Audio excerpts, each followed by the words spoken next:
Oleh kasih karunia Tuhan bagi setiap saudara yang dikasihi Tuhan Yesus, sudah mendengarkan terus kabar baik di tempat ini. Natal kita sudah mulai dengan permulaan yang baru. Dan minggu yang lalu kita lanjutkan lagi saudara. Bagaimana Tuhan telah melakukan segala sesuatu dalam kehidupan kita dengan sempurna. Itulah Tuhan yang kita sembah.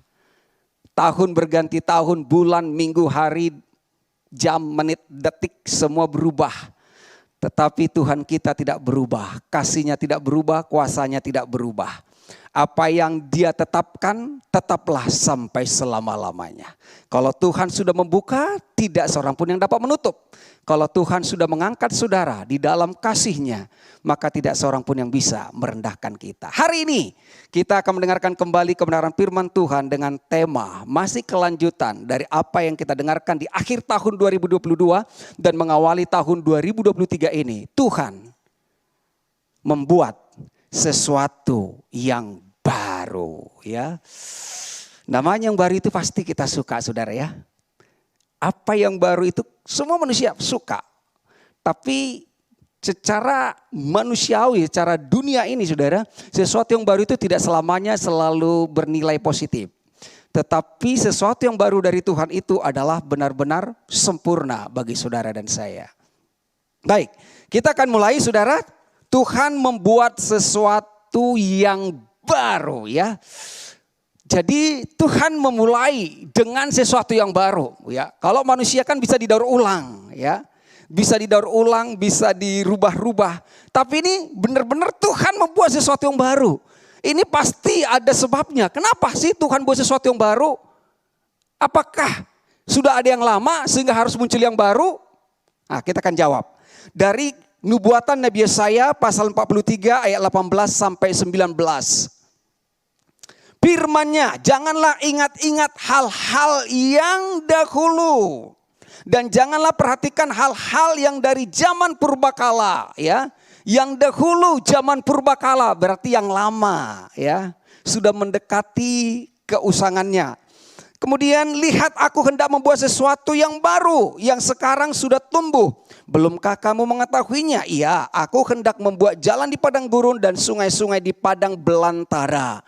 Jadi jangan lagi ingat hal-hal yang dahulu, yaitu hal-hal yang dari purbakala, sebab aku membuat sesuatu yang baru. Aku hendak membuat sesuatu yang baru.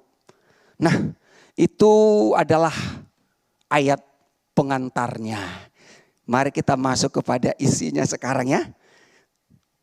Bahwa manusia nggak bisa membuat sesuatu yang baru. Walaupun manusia punya penemuan-penemuan, tapi manusia tidak bisa membuat sesuatu yang baru. Hanya Tuhan bisa membuat sesuatu yang baru. Kita lihat, Tuhan adalah pencipta segala sesuatu. Nah, Yohanes 1 ayat 1. Pada mulanya adalah firman. Firman itu bersama-sama dengan Allah. Dan firman itu adalah Allah. Ia pada mulanya bersama-sama dengan Allah. Segala sesuatu dijadikan oleh Dia. Dan tanpa Dia tidak ada suatu pun yang telah jadi dari segala yang telah dijadikan.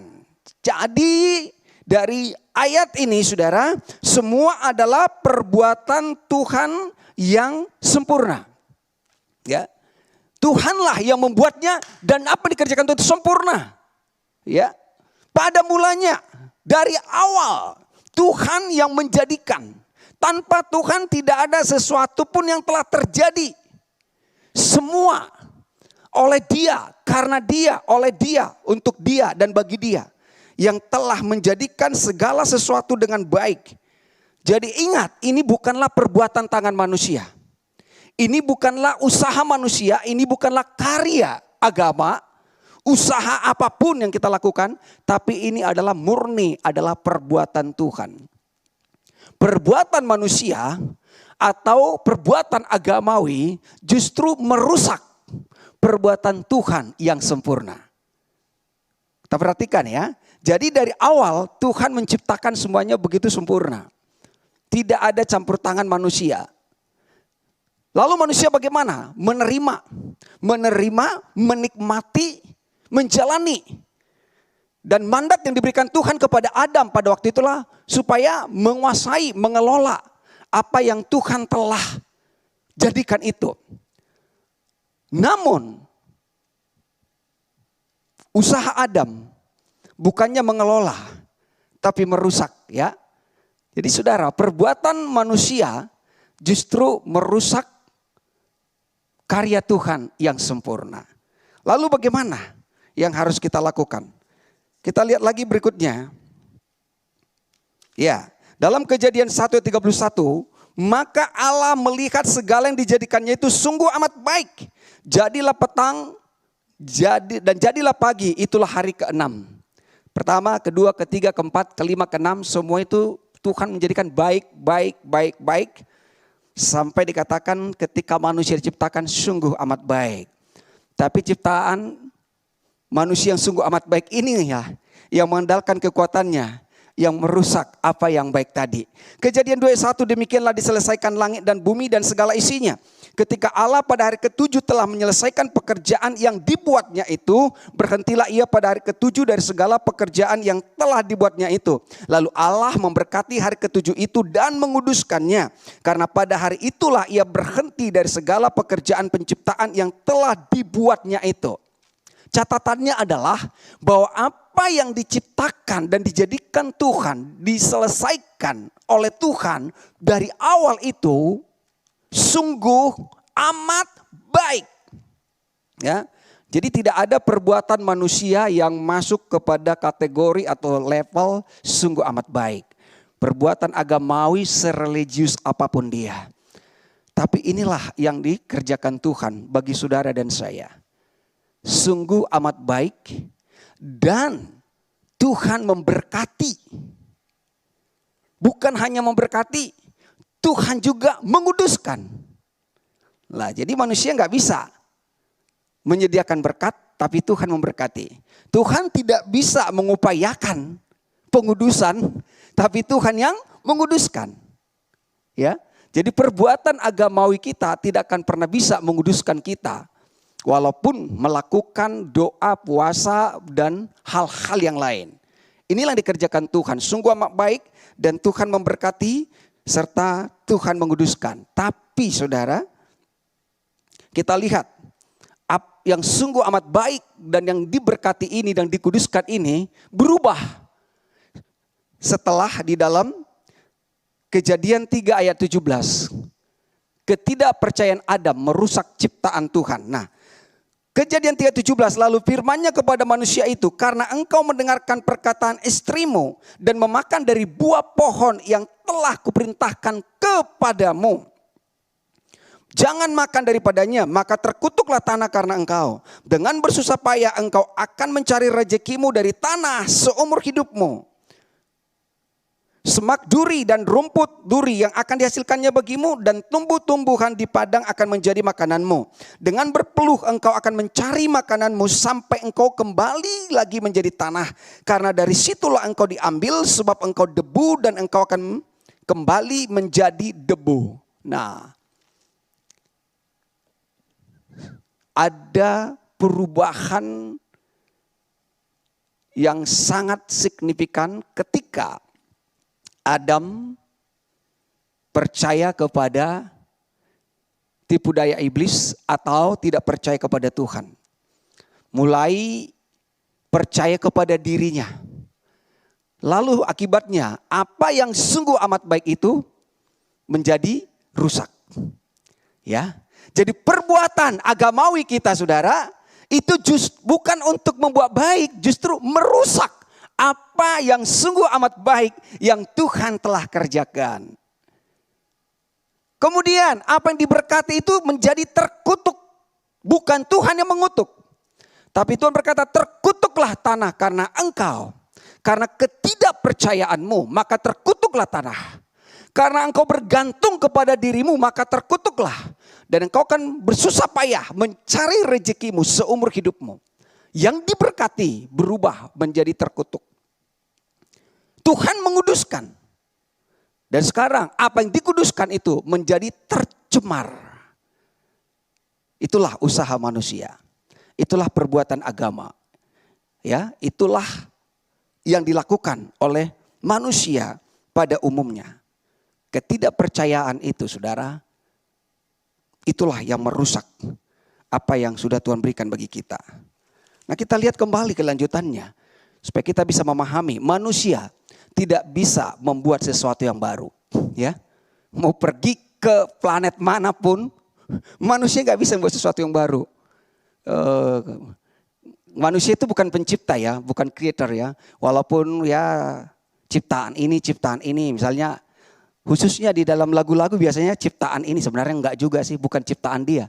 Karena lagu-lagu itu juga semua dari kata-kata alam, baik lagu rohani itu dari bahasa-bahasa Alkitab yang sudah ada. Jadi hanya merangkai, bukan menciptakan, karena pencipta itu hanya Tuhan. Manusia tidak bisa membuat sesuatu yang baru.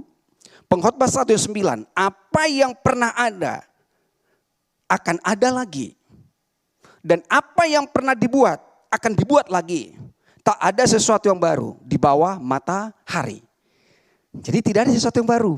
Kalau dari manusia, ya, mau buat penemuan apapun tidak ada yang baru dari manusia. Tidak ada yang dibanggakan. Semuanya adalah dari Tuhan. Tidak ada yang baru di bawah matahari. Semuanya sudah ada sebelumnya. Hanya Tuhan, ya. Jadi hanya Tuhan sumber segala sesuatu yang baru. Itu harus kita pahami bahwa hanya Tuhan sumber segala sesuatu yang baru. Manusia membuat penemuan-penemuan, membuat ya pemahaman-pemahaman gitu, formula-formula, teologi, tapi itu semuanya bukan, justru merusak apa yang baik dari Tuhan, ya. Yesaya 14 firman-Nya, janganlah ingat-ingat hal-hal yang dahulu dan janganlah perhatikan hal-hal yang dari zaman purbakala. Lihat, aku hendak membuat sesuatu yang baru yang sekarang sudah tumbuh. Belumkah kamu mengetahuinya? Ya, aku hendak membuat jalan di padang gurun dan sungai-sungai di padang belantara. Tuhan menubuatkan melalui Nabi Yesaya, aku hendak membuat sesuatu yang baru. Nah, kalau Tuhan buat sesuatu yang baru, kita diingatkan supaya justru jangan mengingat hal-hal yang dahulu. Nah, sekarang kita masuk kepada ini. Apa maksudnya? Supaya saudara dan saya menerima sesuatu yang baru ini, ya. Janganlah ingat-ingat hal-hal yang dahulu.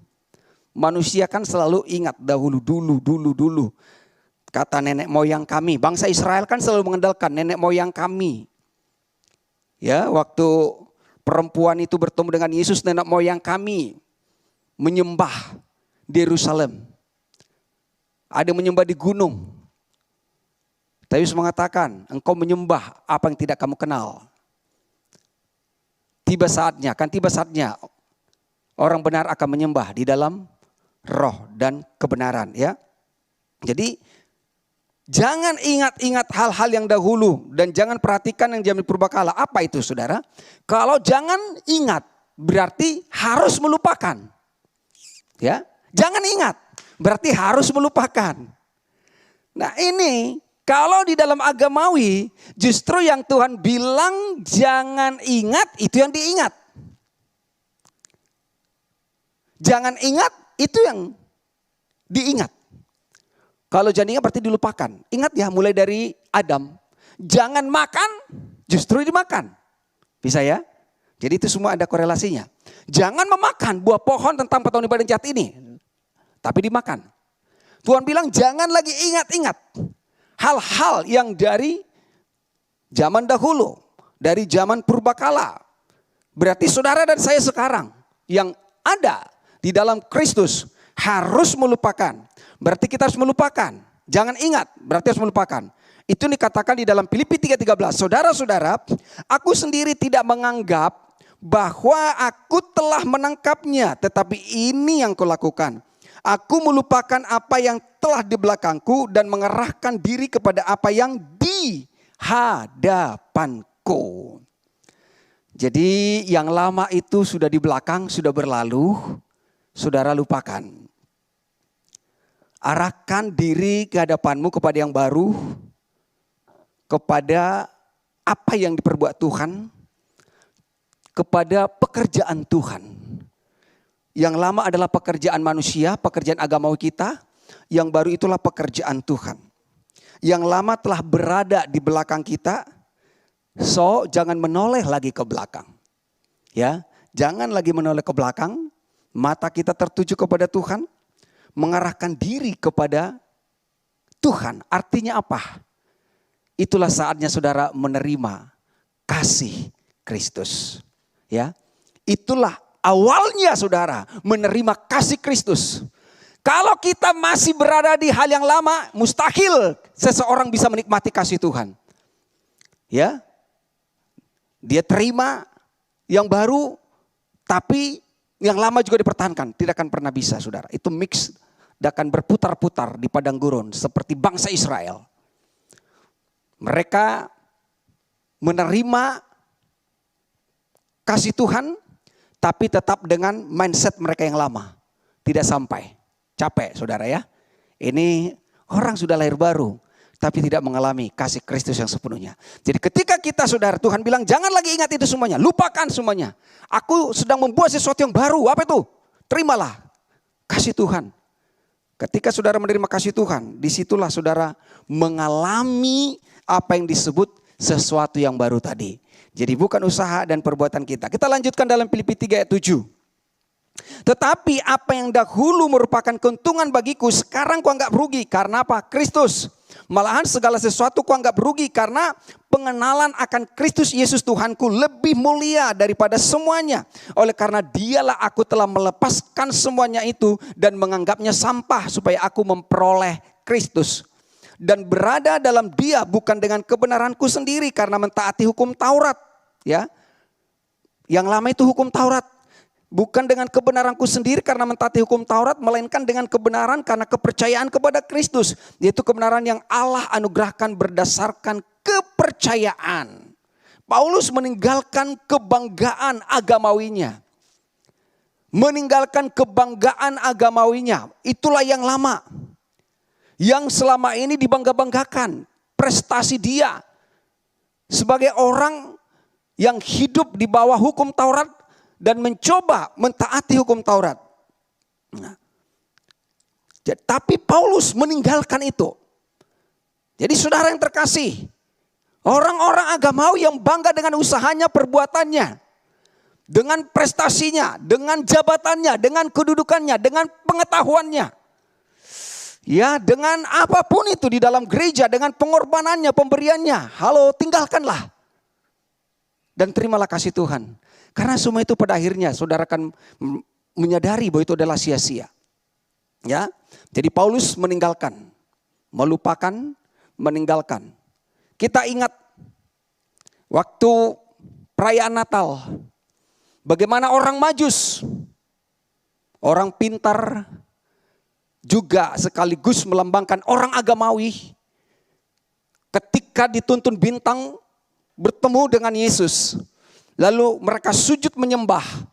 Ada yang mereka lakukan. Apa yang mereka lakukan? Mereka menyerahkan emasnya. Mereka menyerahkan kemenyan. Mereka menyerahkan mur di kaki Yesus. Lalu pulang dan meninggalkannya. Ya, meninggalkan. Sudah jelas disampaikan apa itu? Emas, di mana orang bayar harga. Kami telah meninggalkan segala sesuatu untuk mengikut Engkau. Bayar harga, berbuat baik, berbuat sedekah. Ngapa ini wanita memecahkan minyak narwastu ini dan mengurapi Yesus? Apakah tidak lebih baik kalau ini dijual dan dibagi pada orang miskin? Perbuatan baik. Lalu mur, tanda kesetiaan manusia. Tidak seorang pun manusia yang bisa setia. Hanya Tuhan yang setia. Ya, ku berjuang sampai akhirnya. Kau dapati aku tetap setia. Tidak ada. Sekalipun engkau tidak setia, aku tetap setia. Jadi semua reputasi itu ditinggalkan. Ya, saudara. Maka dikatakan jangan ingat lagi. Lepaskan. Paulus meninggalkan kebanggaan agamawinya, orang Majus meninggalkan semua kebanggaan agamawinya juga, baik itu tadinya yang bayar harga, perbuatan baiknya yang berusaha untuk setia. Lalu sekarang menerima apa yang sudah dibayar Yesus dan lunas satu kali untuk selamanya. Menerima semua kebaikan Tuhan. Tidak seorang pun yang baik, hanya Bapamu yang baik. Lalu menerima kesetiaan Tuhan. Sekalipun kita tidak setia, tapi Tuhan tetap setia. Ketika kita percaya kepada kesetiaan Tuhan, disitulah saudara menjadi orang yang setia. Ya. Jadi mereka pulang dengan jalan yang baru. Yang lama sudah ditinggalkan, mereka pulang dengan jalan baru. Paulus juga menempuh jalan yang baru. Bukan lagi kekuatannya, tapi mengandalkan kasih Tuhan. Nah kita masuk lagi, apa sih yang lama? Perjanjian yang lama. Dalam Yeremia 31 ayat 31. Sesungguhnya akan datang waktunya, demikianlah firman Tuhan, aku akan mengadakan perjanjian baru dengan kaum Israel dan kaum Yehuda. Bukan seperti perjanjian yang telah kuadakan dengan nenek moyang mereka pada waktu aku memegang tangan mereka untuk membawa mereka keluar dari tanah Mesir. Perjanjianku itu telah mereka ingkari meskipun aku menjadi Tuhan yang berkuasa atas mereka. Demikianlah firman Tuhan. Jadi Tuhan mengatakan aku akan membuat perjanjian baru. Ya, aku akan mengadakan perjanjian baru.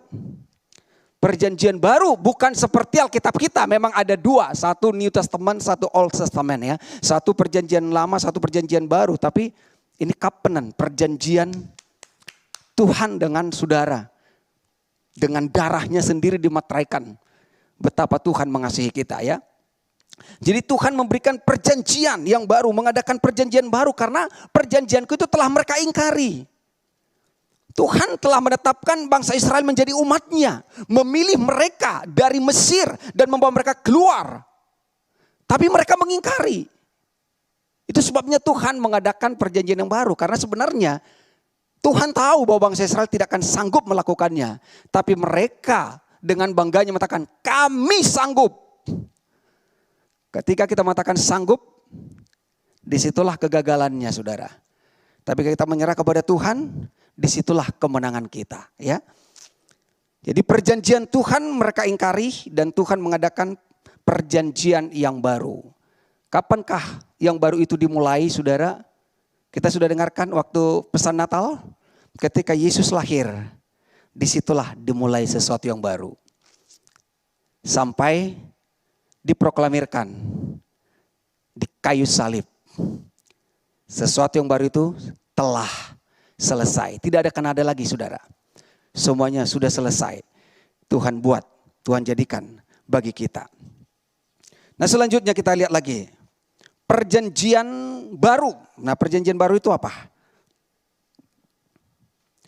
Perjanjian yang baru, Yesaya 43:19. Lihat aku hendak membuat sesuatu yang baru yang sekarang sudah tumbuh. Belumkah kamu mengetahuinya? Ya aku hendak membuat jalan di padang gurun dan sungai-sungai di padang belantara. Coba.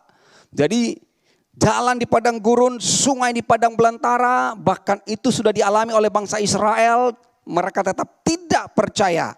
Lalu saudara yang terkasih, ini yang Tuhan buat dalam kehidupan kita. Ya, ini direalisasikan oleh Yesus sendiri. Ketika dia lahir dan dia disalibkan, mati, bangkit,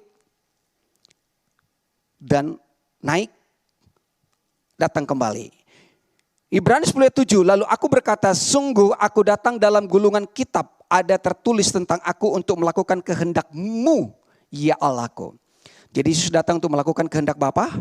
Di atas ia berkata, korban dan persembahan, korban bakaran dan korban penghapus dosa tidak engkau kehendaki dan engkau tidak berkenan kepadanya meskipun dipersembahkan menurut hukum Taurat. Kita tahu bahwa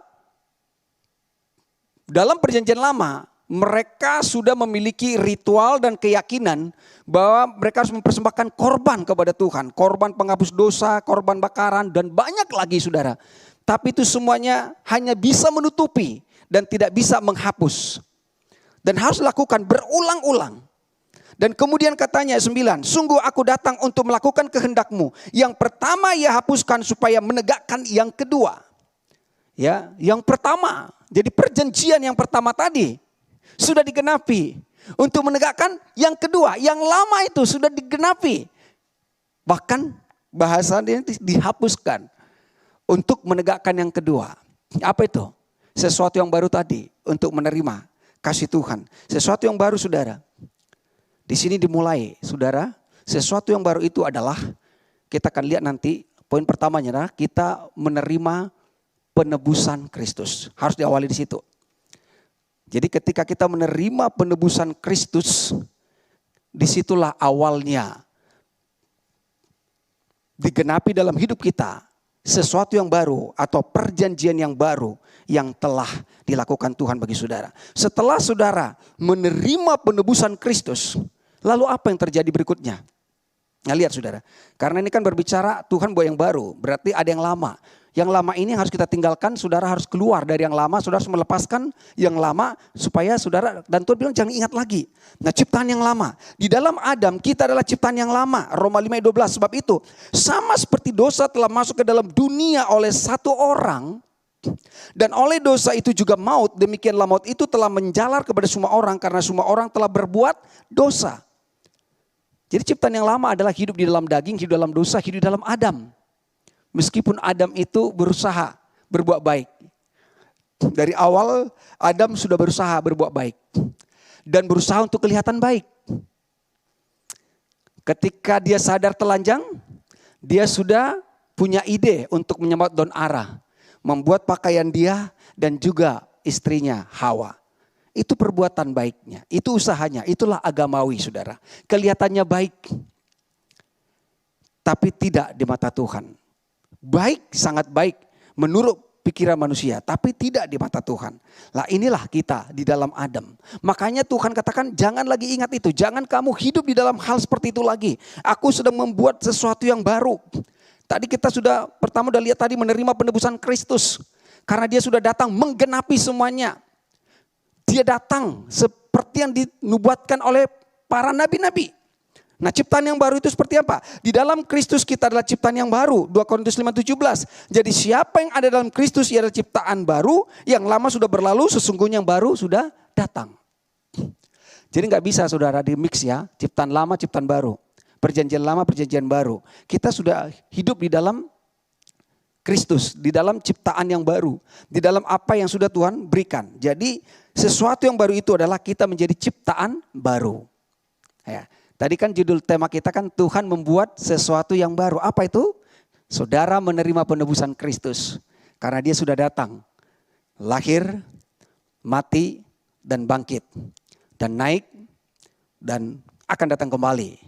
Supaya kita bersama dengan dia sampai selama-lamanya. Yang kedua, ketika kita sudah menerima penebusan Kristus, maka kita menjadi ciptaan yang baru. Yang lama sudah berlalu. Manusia di dalam Adam, kebanggaan kita semua tadi, kebanggaan agamawi kita yang bisa melakukan hukum Taurat seperti Paulus, kebanggaan kita bisa membayar harga, berbuat baik, berusaha untuk setia seperti orang Majus, itu semua sudah dilepaskan. Dan sekarang kita sudah menjadi ciptaan yang baru, itulah yang disebut sesuatu yang baru. Lalu kelanjutannya apa lagi sesuatu yang baru ini yang terjadi saudara alami? Saudara sudah menerima penebusan Kristus, saudara sudah menjadi ciptaan yang baru. Nah, ada anggur lama. Anggur lama, ada anggur baru saudara ya. Anggur yang lama, Matius 9:17. Begitu pula anggur yang baru tidak diisikan dalam kantong kulit yang tua. Karena jika demikian kantong itu akan koyak sehingga anggur itu terbuang dan kantong itu pun hancur. Tetapi anggur yang baru disimpan orang dalam kantong yang baru pula dan dengan demikian terpeliharalah kedua-duanya. Jadi tidak bisa. Tapi faktanya gereja dan orang-orang agamawi pada umumnya mereka ada di sini. Mereka masih punya kantong yang lama dan berusaha menerima anggur yang baru. Percaya kepada kasih karunia tetapi tetap mengandalkan perbuatannya. Sehingga bocor katanya. Jadi kasih karunia itu lepas. Makanya jika kamu mengharapkan kebenaran dari hukum Taurat, kamu lepas dari Kristus. Saudara ya. Jadi capek sudah. Selalu ditampung tapi bocor. Jadi kasih karunia itu tetap lepas. Karena apa? Masih pakai kantong yang lama. Saudara, jadi kita bersyukur ya. Kita sudah mengerti bahwa kita semua sudah punya kantong yang baru ya. Yohanes 2 ayat 1. Pada hari ketiga ada perkawinan di Kana yang di Galilea. Dan ibu Yesus ada di situ. Yesus dan murid-muridnya diundang juga ke perkawinan itu. Ketika mereka kekurangan anggur, ibu Yesus berkata kepadanya, mereka kehabisan anggur. Jadi anggur yang lama itu bisa habis terbatas. Dan anggur yang ada di pernikahan di Kana itu adalah hasil racikan manusia. Ya. Habis, padahal itu adalah menu utama di pernikahan dan itu sangat mempermalukan yang punya hajatan, saudara. Jadi sampai kapanpun usaha kita untuk bisa menampilkan semuanya dengan baik, itu akan habis. Habis dan kandas. Ya, anggur itu akan habis, stres, depresi ya. Habis, saudara. Tidak bisa, itulah usaha manusia. Anggur juga. Tapi ada anggur yang lain nanti yang datang, ya. Jadi orang bangga loh dengan anggurnya, bisa berpesta, bisa beribadah, bisa melayani, bisa hidup semuanya. Aku dengan usahaku, dengan perbuatanku, aku udah punya stok. Ternyata habis, gitu ya. Lihat saudara, anggur yang lama itu akan habis. Dan memang habis. Karena saudara harus menerima anggur yang baru. Walaupun belum waktunya menurut teks itu, namun Tuhan tidak dibatasi oleh waktu untuk mengadakan mukjizatnya. Anggur yang baru, kita masuk pada anggur yang baru ya. Anggur yang baru Yohanes 2:9. Setelah pemimpin pesta itu mengecap air yang telah menjadi anggur ya. Jadi air itu menjadi anggur. Ketika mereka kehabisan anggur, yang punya pesta ini tidak dipermalukan karena Yesus hadir di sana dan mengubah air menjadi air anggur ya. Yang telah menjadi air anggur itu dan ia tidak tahu dari mana datangnya, tetapi pelayan-pelayan yang mencedok air itu mengetahuinya. Ia memanggil mempelai laki-laki dan berkata kepadanya, setiap orang menghidangkan anggur yang baik dahulu dan sesudah orang puas minum barulah yang kurang baik. Akan tetapi engkau menyimpan anggur yang baik sampai sekarang. Ini menjadi pertanyaan besar. Kok bisa kamu menyimpan anggur yang baik sampai sekarang? Anggur tadi habis dan sekarang datang anggur yang baik dan tidak habis. Engkau menyimpan sampai sekarang. Ini sekaligus bagi keluarga-keluarga. Tuhan memberkati keluarga mulai dari Adam kan. Itu kan rencana Tuhan. Jadi pastikan bahwa Kristus ada di dalam keluarga kita. Dan jangan andalkan anggur yang sudah saudara miliki. Tapi terimalah anggur dari Kristus. Sepanjang kita terus menyimpan anggur itu, maka keluarga kita akan tetap sukacita, bahagia, dan harmonis ya. Jadi harus menyimpan anggur itu saudara. Kalau tidak kandaslah. Kalau anggurnya sudah habis ya sudah. Sudah habis rasa cintanya.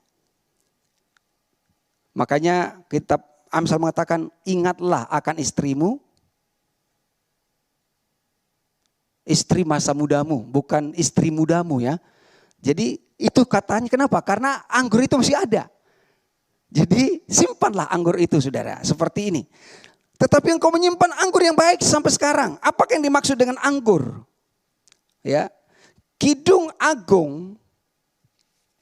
Ya, Kidung Agung 1 ayat 2. Kiranya ia mencium aku dengan kecupan. Karena cintamu lebih nikmat daripada anggur. Anggur itu adalah kasih Tuhan. Sukacita Tuhan, iya. Tapi kasih Tuhan, cintanya Tuhan. Cintanya bahkan lebih manis dari anggur. Saudara ya. Jadi terimalah anggur yang baru. Terimalah kasih Tuhan itu. Keluarga ini, pengantin ini menikmati anggur yang baru. Bahkan orang-orang di pesta itu bisa menikmati anggur yang baru.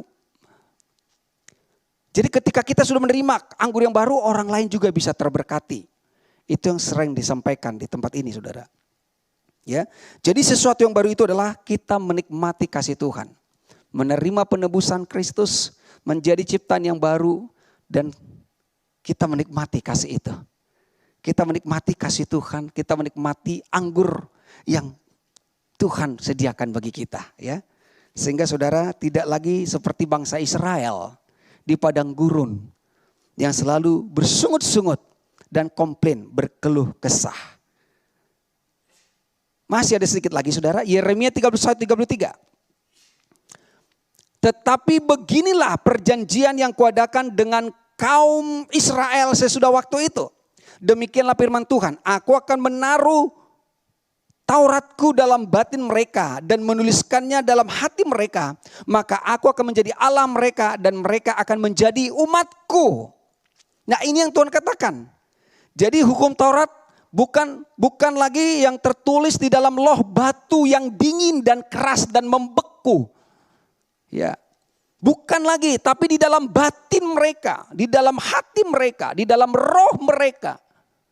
Apa itu maksudnya saudara? Tuhan menyatakan kasih-Nya kepada kita.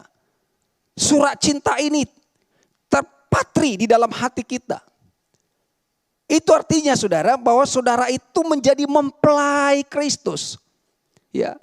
Setelah menerima penebusannya, kita menjadi ciptaan yang baru, nikmatilah kasih-Nya. Setelah saudara menikmati kasih itu, baru kita menjadi mempelainya. Itulah sesuatu yang baru. Ayo jalanilah kembali, diingatkan saudara dan saya di tahun 2023 ini. Ya, aku sudah menerima penebusan Kristus, aku sudah menjadi ciptaan yang baru. Aku sudah menikmati kasih Tuhan dan ternyata saya mempelainya. Saudara, selalu dijaga, dipelihara dan dilindungi. Kita menjadi mempelai Kristus. Terakhir ya, sebelum saya kasih kesimpulan pada saudara. Yeremia 31 ayat 34. Dan tidak usah lagi orang mengajar sesamanya atau mengajar saudaranya dan mengatakan, kenallah Tuhan. Sebab mereka semua besar dan kecil akan mengenal aku. Demikianlah firman Tuhan, sebab aku akan mengampuni kesalahan mereka dan tidak mengingat dosa mereka lagi. Wow. Apa yang dinubuatkan Tuhan itu pasti terjadi. Jadi saudara, sesuatu yang baru itu adalah kita mengenal Tuhan adalah kasih. Itu udah satu level yang lebih tinggi lagi saudara. Setelah kita ditebus, ciptaan baru. Lalu kita menikmati kasih Tuhan. Cintanya lebih manis dari anggur. Kita jadi mempelainya. Setelah mempelai, seperti suami istri semakin mengenal pasangannya. Yes, benarlah engkau Tuhan adalah kasih. Sehingga tidak perlu lagi diajar satu dengan yang lain katanya. Saudara, itu artinya kalau tidak perlu lagi diajar itu karena sudah menjadi murid. Jadi sesuatu yang baru itu adalah kita juga menjadi murid Kristus. Baik. Kesimpulannya saudara, saya ulangi kembali. Tuhan membuat sesuatu yang baru, artinya bagi saudara dan saya adalah ketika semuanya sudah rusak tadi karena Adam, hanya Tuhan yang bisa membuat sesuatu yang baru. Perbuatan manusia akan merusak apa yang baik dari Tuhan. Tuhanlah yang menciptakan semuanya sungguh amat baik, diberkati dan dikuduskan. Yang sungguh amat baik itu menjadi rusak, yang dikuduskan menjadi tercemar, yang diberkati menjadi terkutuk.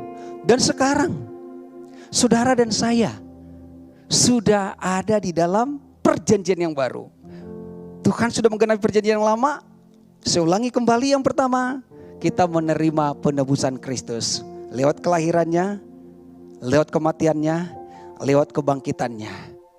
Dan setelah itu saudara, kita percaya dalam Kristus, kita sudah menjadi ciptaan yang baru. Yang lama sudah berlalu, sesungguhnya yang baru telah datang. Itulah yang disebut menjadi menerima sesuatu yang baru. Setelah saudara ciptaan baru, saudara dibawa untuk menikmati kasih Tuhan. Slide-nya sudah selesai ya. Kita dibawa untuk menikmati kasih Tuhan. Kita ibadah begini menikmati kasih Tuhan. Saudara bersekutu anytime, di mana saja saudara bisa menikmati kasih Tuhan. Kita bisa sampai tahun 2023 ini, itu karena kita menikmati kasih Tuhan. Setelah saudara bisa menikmati, saudara udah paham, saudara udah klik. Saatnya saudara menjadi mempelai Kristus. Mempelai Kristus itu saudara sudah menjadi satu dengan Tuhan. Kalau satu berarti sudah mengenal. mengenal, saudara tahu bahwa Tuhan itu adalah kasih. Kalau saudara sudah tahu Tuhan itu adalah kasih, maka kita ini sudah menjadi murid. Kita ini menjadi murid berarti saudara sudah bisa melakukan tugas yang dipercayakan Kristus kepada kita. Kita pergi memberitakan Injil, kita bisa muridkan orang lain. Itulah sesuatu yang baru yang Tuhan kerjakan di dalam kehidupan kita semuanya. Tuhan Yesus memberkati kita, saudara.